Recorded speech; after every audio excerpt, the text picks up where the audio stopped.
Welcome, and thanks for joining me today on Mortgage Manager Playbook, a podcast for sales leaders who want to improve their team's sales performance and originate more loans. I'm Pat Sherlock, your host. Today, I'm excited to have Rob Robertson talk about his latest book, which is Persevering Through Purpose. I love the book, and I wanted to have Rob on here to share his life story. It's an incredible story, very inspirational. Highly recommend all of our listeners to go out and go buy it. And certainly, Rob is well known within our industry. He's Senior Vice President of First Citizens Bank. Prior to that, he was with PNC, Wells, and several others. So, Rob, I'm excited to have you with us today. Pat, I'm excited to be here. The day after the Super Bowl, a lot has been going on. I was there for the Super Bowl festivities in the community, that is, and I'm glad to be back in the office. Well, I'm excited about the Eagles as a Philly girl, so I love to hear that was a great game. So I was glad that you were able to go there. It seemed fabulous even on TV. But let's talk about your book and why you were starting to share kind of why did you decide to write the book and talk about all that was involved with you putting your life story together. Well, it's funny, during my life, I've had several people tell me, hey, you should write a book. Some people said, hey, you should be a motivational speaker. I've even had someone, Pat, say, you should be a preacher. I said, no, I don't think I'm there. I've done some motivational speaking, and I still do that when asked. But the book thing is one of those things you sit back and you say, for me, I didn't want to disrupt my family, my wife, my kids, because I'm sharing a lot of personal information. And I never recall, it was one morning in April, I was reading, just in the morning before I go work out and go to work. Something hit me and like, hey, you need to be obedient. I'm like, I think I'm doing, I'm being a great husband. At least I think I am. I'm being a great father. I have a job. I'm doing things I'm supposed to do. And so, you know what? If it's meant for me to write this book, then the publisher will call me. And I'll never forget, I was at Dulles Airport, Pat, and I was sitting there and the phone rang and I was going to, one of the NFL alumni, Charlie Batch, lives in Pittsburgh. He was opening up his new facility and invited me to come. And man, as I'm sitting in the airport waiting on the flight, phone rings and it's the publisher. And she says, hey, are you ready to make your dream a reality? And I said, wow, Jacqueline, I said, it's done. And she's like, I think I caught her off guard. She's like, what? I said, you don't understand. I didn't get into the details with her. I just said, my prayer was, hey, if it's meant for me to write this book, then you're going to call me. You didn't text me. You called me. And that was my sign, like it needed to be done. And that's why we, let's get it going. We got started.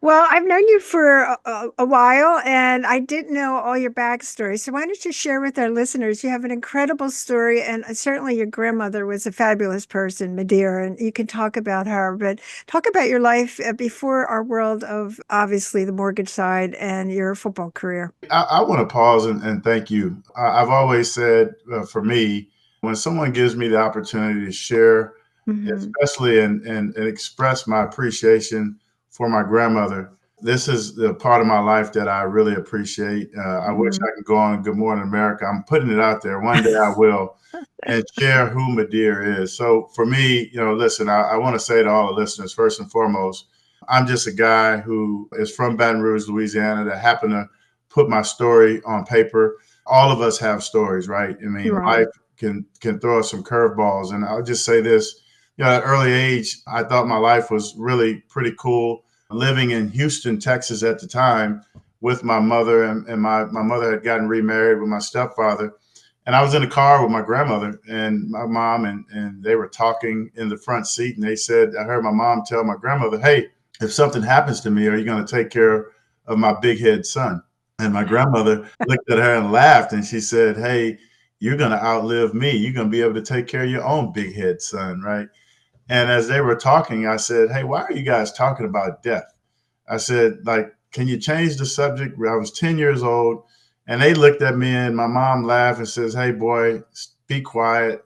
We all are going to go sometime. And that night, my dad, my stepfather came home. My mom was in this green dress. And he said, wow, my wife looks so good. We're not eating at home. We're going to dinner. And so we went to dinner that night. Everything was normal. We came home. And so my mom made me go to bed early. I was watching the Rockets game with my dad, and she said, "Hey, you got to go to bed early," and didn't explain to me that the school had called and I was supposed to receive a bunch of awards and trophies and certificates. And so she wanted her baby to be well rested. Well, I went to bed, Pat, upset, not knowing why she, made me go to bed early. And at Mhm. 2:30 in the morning, I wake up and my grandmother said, "Call 911, call 911." And when I looked in the living room, my mom is there suffering from a massive heart attack. And that Mhm. experience changed my life. And so, the book is simply my journey, as a lot of people have disruptions in life and they pause like a deer in the headlights and they stop. I'm Mhm. just grateful that my grandmother was there at the time, Mhm. and she decided to, hey, let me listen to what my daughter asked me, and she took me in. And I had to move from Houston back to Baton Rouge, Louisiana, where I was born, and that Mhm. was a different life for me. I was the only child in Houston. I was around a lot of diversity, if you will, in Houston, and I moved back to Baton Rouge, and my grandmother could only afford to send me to the school that's close to her. And that's when I would just say a lot of things changed, from my family saying that I talked different to friends telling me I dressed and looked different. And I had a different life that I had to adapt to. So, Mhm. So talk about, and I just remember, talk a little bit about your grandmother because it was really, from my viewpoint, such a fabulous person. She was generous. She helped people. She worked all the time. I mean, I couldn't believe all the things that she did. And I remember that one story about you were looking to give a gift to your girlfriend at the time when you were in high school, and she went out and borrowed for you. I just thought it was an incredible story. So share some more about her.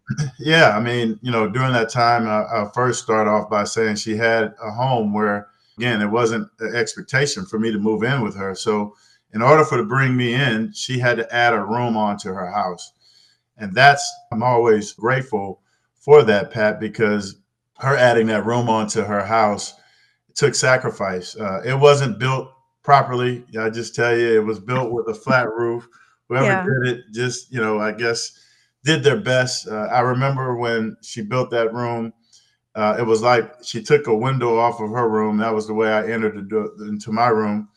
And I'm not ashamed to say it. I mean, when it rained, I remember water flowing Yeah. down the walls. I remember a squirrel ended up living, something was in the roof. It wasn't a human being. And I laughed. It was one of those things where, I wanted to be grateful to her and let her know, like, hey, even though it wasn't built properly, I had to open the door to get air. I didn't have the AC, central AC coming through that room, but it was my room. It was my room that she built for me. I wanted to let her know that I appreciated that. And that was her sacrifice to me. And to your point, she sacrificed in many other ways, and I didn't know it Right. until later in life. And so the story you're asking about was, listen, we came from some very humble beginnings. My grandmother was a seamstress. She sewed dresses. She was on Social Security. She made candy and pies and things like that. Yeah. She actually taught me sales, at the church, when she would sell candy, and I would have to write the script to announce to the church, Sister Watson has pralines and pies at the church. She was selling all that stuff for $1. I would have church members touching me, sending me notes. Hey, save me 5 pieces of candy. Save me. It was so Yeah. funny. And so I had to deal with the supply and demand of her candy and pies, right? And so, but I just remember this one time I was like this girl, high school sweetheart, and I Mm. wanted to buy her something, and I didn't have the money to buy it. And she knew it, and I told her. And she said, one day I came home and she said, hey, go look under your pillow. And so I walk in my room, look under my pillow, and there's $300. And she says, now go buy your girlfriend something for Christmas. And so, when I reflect on that, she sacrificed. It wasn't until I got in the NFL and I was able to do for her, and I was able to start to, I'll share, when I got into financial services and looked at her credit, and I'm looking at this Blazer Finance, and I'm like, what is that? And she said, that's the money that I borrowed for you. And I said, I looked at it and she was paying 19.99% interest. Now, Yeah. granted, Pat, I'm out of high school, I'm out of college, and she's still paying on that $300, right? Yeah. So I immediately paid it off. And I'll never forget when I went up to the place and I said, I just can't believe you would take advantage of an elderly person. And she just didn't know. And so, I Hmm. say that to, not to be embarrassed. I mean, I grew up, my family, they did the very best she could, but you know what? She did everything with character. She did everything with integrity. And that's what she taught me. She instilled in me. And those are the principles and the prayers that I'm living on today. So, Rob, talk about how sports was so important to you. You obviously were an excellent athlete early on, and then talk about that journey because I think it's very interesting, especially now that we've come off the Super Bowl, how hard it is to make it in the NFL and how short-lived it is. Yeah, I mean, Pat, that's a great question. It's funny you say that because I was sharing with my wife. We're sitting in the Super Bowl, and I said to Yeah, her yesterday, I said, I finally can watch it and not have this sick feeling in my stomach, because sure. a competitor, you want to compete. You're an athlete, and you desire to be out there. But now I've gotten older, I do not want to get hit, and I don't want no parts of it. So it's fun to watch. But I can say to you, and I'll say to the listeners here, you got to think about this. So there's 32 teams, and all those teams during the Hmm. off season, they are getting their bodies right. Lifting weights, staying in shape, running plays, thinking about this, watching film for what we witnessed yesterday. And there's only two teams that can play in that game. And then after, the 60 minutes, there's only one team that's going to stand on the podium, that's going to have the confetti fall on them. And that's just like life, though, sometimes, Pat. So when you think about Sure, all the hard work that we put in and the things that we do for our families, for our kids, all we want is that confetti to fall on us in the end, whether that's you being married, whether that's a promotion, sure. whatever that is. So football for me was a sport that I leveraged that one, it kept me out of trouble. I stayed on the course. It taught me teamwork, taught me resilience, it taught me tenacity, perseverance. And I was always, especially now as I've gotten older, you think about it, I started playing football at 7 years old. In fact, my stepfather is the one who put me in football. He wanted me to get tougher. And as I Hmm. grew and I moved back to Baton Rouge with my grandmother, that was my avenue, my outlet that I didn't have to deal with my circumstances at home because I was a star on the field. I knew that my team needed me in whatever capacity. Pat, it's funny, in the NFL, I played fullback, but I started off Sure. playing quarterback. I played kicker, punter, various positions. And it was fun being able to be that conduit for my team and being a leader. And so when I think about as a child, I played on the teams with the likes of Warwick Dunn, who is Hmm. great in the NFL. He still does some great things in the community. And think about some of the other guys that's gone on to the NFL and played. And when you reflect back on football, again, I just would leave you this analogy. It's like you got 11 guys, as professionals, but we started that journey as kids. We have to go in a huddle, we call a play, we have to break the huddle and execute the play, right? And Hmm. the reality of it is if one person messes up, sometimes we have to start over.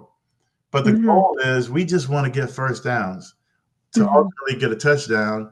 And that's really the goal in life. I mean, we all want to get first downs in life, keep moving the ball, keep moving your family, keep moving your career and get touchdowns. And so that's what the game taught me. And I was able to leverage what I learned from the football field and bring it into corporate America. And so I hope I answered your question, Pat. No, you did. And I want you to share with the audience today how you did get into the financial service world. And you've been in it obviously successfully for a long time. So when the football days ended, which was due to an injury, then it was time for, all right, you tried to get back into the NFL and then that didn't actually work out. And so talk about how you got into the actual financial services. Yeah, so I mean, as you stated, I would say National Football League. For me, I always laugh and tell people it stood for not for long. I got 2 accredited seasons. So that counts towards your pension. And the Ravens decided to cut me. They released me. I had a knee injury, and unfortunately, my coaches were fired. Brian Billick came in, and kind of I played that year, and he kind of cleaned house. And so during the exit interview for the NFL, it was either pharmaceutical sales or it was the Mhm. NFL, and I chose pharmaceutical sales. And then I said, so what do I have to do in pharmaceutical sales? Merck was hiring at the time, Pat. Yeah, okay. Well, you have to go to New York for 6 weeks.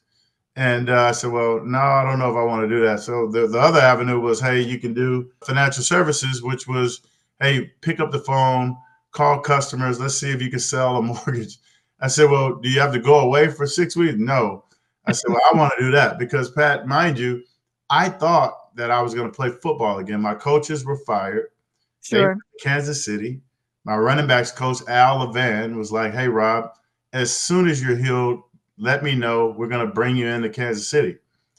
I'll never forget, I got the call. I was healed. My doctor sends a note. Al calls me. They're going to bring me in on a Sunday. The Chiefs was playing on a Sunday. We want you here on a Sunday. Take your physical on Monday. You're off on Tuesday. You're on the practice field on Wednesday. Well, I had this Mhm. uneasiness in my spirit. My wife, who is my wife today, she was my girlfriend at the time. We were out eating dinner, celebrating. My agent at the time says, hey, Rob, you're going to look good in red and white. And back then, you didn't have the app to check your status of your flight. So I called the airlines, and they said my flight had been canceled. I said, well, who canceled it? They couldn't give me that information. And so that Sunday, obviously, the team is playing. Monday, Al calls me. He says, hey, it's nothing I can do. They got word from a reliable source that you're high risk of re-injury. And I said, where did they get that word? So I got my doctor's record, and they said in the record, and I still have it to this day as a reminder, Pat, said Rob is free to engage back in football activity in the NFL, but he's a high risk of re-injury. And I called the doctor. I'm not going to say his name. And I said, hey, would you hire me? Would you hire me? And he said, what do you mean? I said, there's not a team in the NFL that's going to hire me with a statement that you put in my medical record. Mhm. You just, pretty much blew my career. And I knew I had to figure it out. And that's how I ended up in financial services. And, Pat, it was funny. I'll tell you quickly, my boss at the time, who my first corporate boss, I was in his office one morning, and the bank called, and they were calling to validate. We had one of my colleagues, coworkers in the bank cashing a check. He didn't do a direct deposit. And then the joke on that is he didn't want his wife to know how much money he made. So after he got off the call, I said, Jeff wasn't eavesdropping. I said, but the volume was loud, and I did hear the conversation. I said, he makes that kind of money here? And he looked at me, Pat, and he says, Rob, I'm telling you, if you apply yourself, you could have a Mhm. great living. And Pat, it was that day I got a sticky note, and I wrote a number on the sticky note and taped it to the bottom of my computer. And everybody that walked by my desk was like, Rob, what is that number? What does that mean? I said, that's how much money I'm going to make. I said, if that guy can do it, I know I could. And so it took, the tenacity, the competition from the football field, Sure. again, Mhm. into corporate America. And then the rest was history. I started to excel. I, competed with my buddy. We held each other accountable, but I was in tops in sales for 5 years in a row and did some Mhm. things at, my former company that had never been done. I moved on to Atlanta, and my assistant at the time worked for the CEO. Her husband's job relocated him to Atlanta. She was my assistant, and then my business skyrocketed even more. And then I started hiring people, and we built out a platform Mhm. in Atlanta. And I'll just say from there, the rest was history. I ended up going to Wells Fargo, went to JP Morgan, went to PNC, and now I'm at First Citizens, and very happy at the financial institution that I am here today, and just very grateful for my journey thus far. So, Rob, talk about if a lot of what you're talking about in the book, which is what I loved about it, you talk about hope and resilience a lot. And talk about what that means to you and share with the listeners how that could be meaningful to them. Well, the title of the book is Persevering Through Purpose. I have to give this plug to my lovely wife of going on 23 years. Initially, Pat, for a while, I had the title of the book, Persevering Through Pain. And we were talking, and, I was going through the manuscript, and, you go through that process of writing a book. Sure. She said to me, Robert, I don't think it's been pain. It hadn't been painful, but it has been your purpose. And I was like, wow. I said, I like that. You're right. And you study the words and what the meanings are. Like, this has been my purpose. And Rick Warren has a book, Purpose Driven Life. There's a lot Right. of different books out. I look at persevering through purpose. The word perseverance came from premarital counseling. So my wife and I went through premarital counseling with a few other couples, and there was a day that the couple was taking us through the course, and the men broke up from the women. We divided out, and so I'll never forget our premarital counselor. He said, "Hey, I need you guys. You guys have homework," and he says, "Your homework is you need to pick a word that will embody your family." He says, "In fact, pick a word." And I don't want it to be nothing monetary. I need you to pick a word that will embody your family and study that word in the Bible. And boy, oh boy, Pat, when I did that exercise and I picked the word, my word was perseverance. And when you study the word in the Bible, perseverance brings patience. Patience brings hope. And hope brings proven character. And I want to reiterate that. Perseverance brings patience. Patience brings hope. And hope brings proven character. I took that word to my wife and I said, "Hey, this is the word." And she's like, "Are you sure you want that word? Like, it seems like our family, like we maybe have some hard times." And I said, "No, let's really study the word together in the Bible." We studied the word, and we've embodied, this has been our life. And that's what I say, football for me, I think about it, I had to persevere. May not have played long, but I was there. And then I had to figure out my journey after Mhm. football, which was tough. I had to go back to school, get my degree. And the team that I just left decided to go to the Super Bowl. Not only go, but they decided to win it. You talk about persevering, right?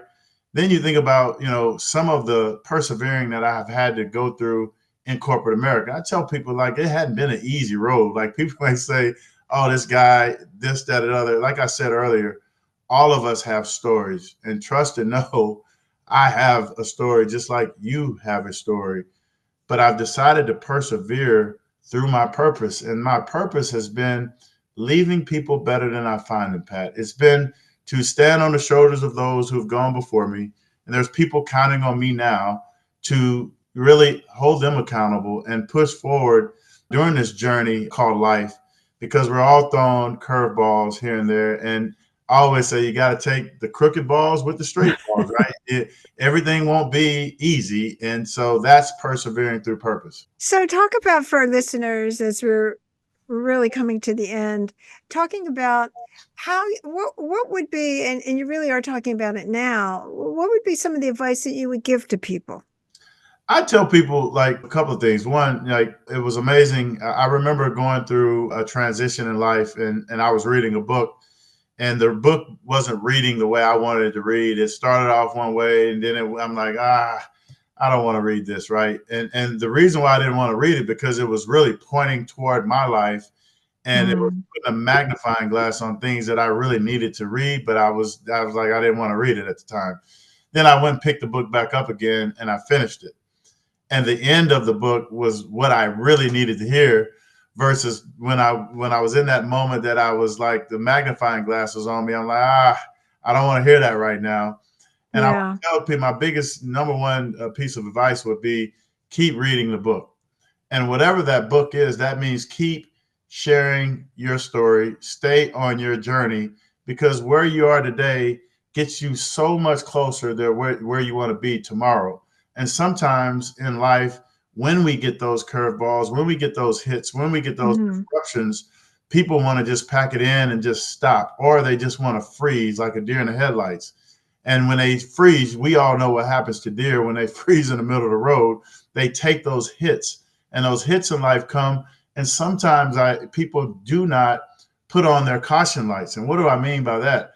Pat, if you were to go out and drive right now, and I knock on wood, this is not going to happen to you, but if you had a flat tire, if you had something happen, what would you do? Sure. You pull over, you hit the caution light on your the button in your car to let people know you have a hazard. The lights will flash, and hopefully somebody will see you and will stop and be kind enough to say, "Hey, what do you need?"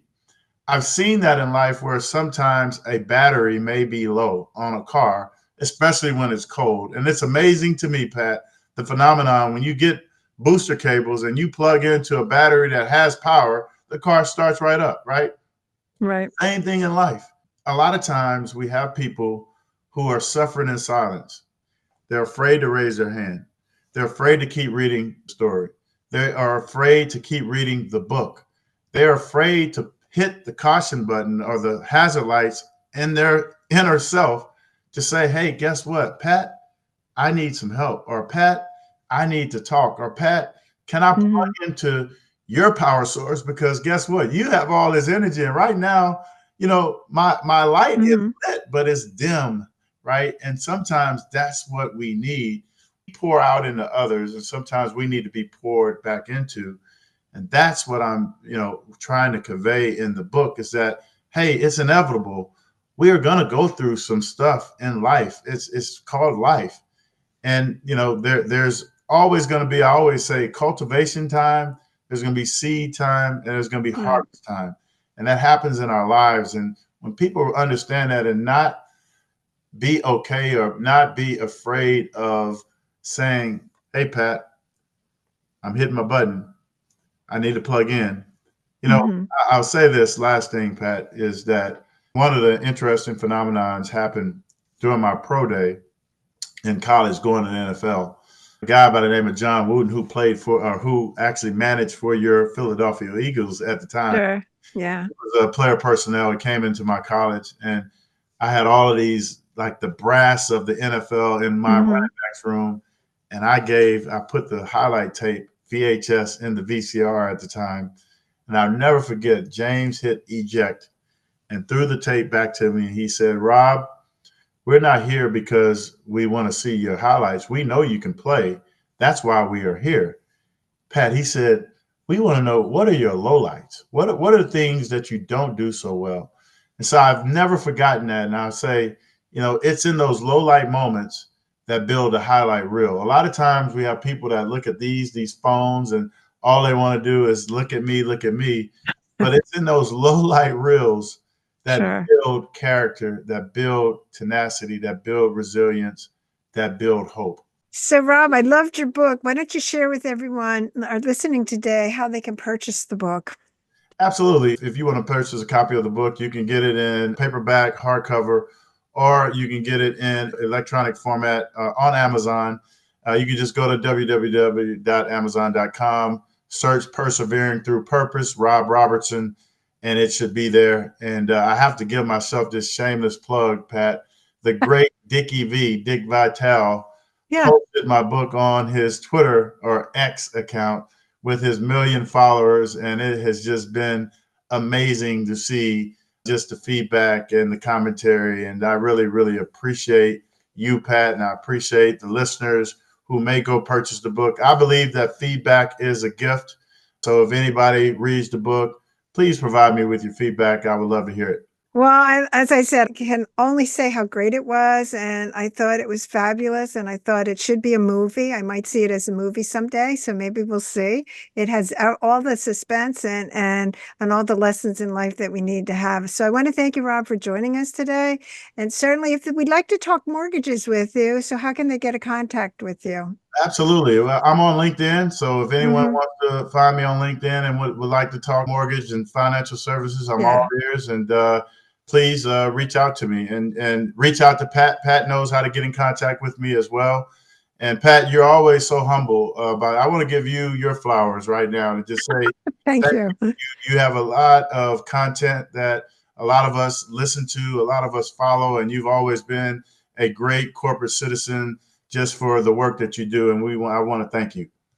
Well, I appreciate that. And our industry is a fabulous industry. So sharing all the good stories is kind of my mission. So I'm with you on that one. I want to thank our listeners. Certainly share our podcast with your friends and your colleagues. We certainly subscribe because we come out each week with a fabulous interview. And Rob's one today. Thanks so much, Rob. Thank you. Thanks for listening to Mortgage Manager Playbook. You can catch up on all our episodes by subscribing to receive each week a new show. Don't forget to share this podcast with your friends and team members. If you're looking to increase production, call me to discuss my prospecting sales training program, Ramping Up Realtor Referral Sources. Check out my website, www.patsherlock.com.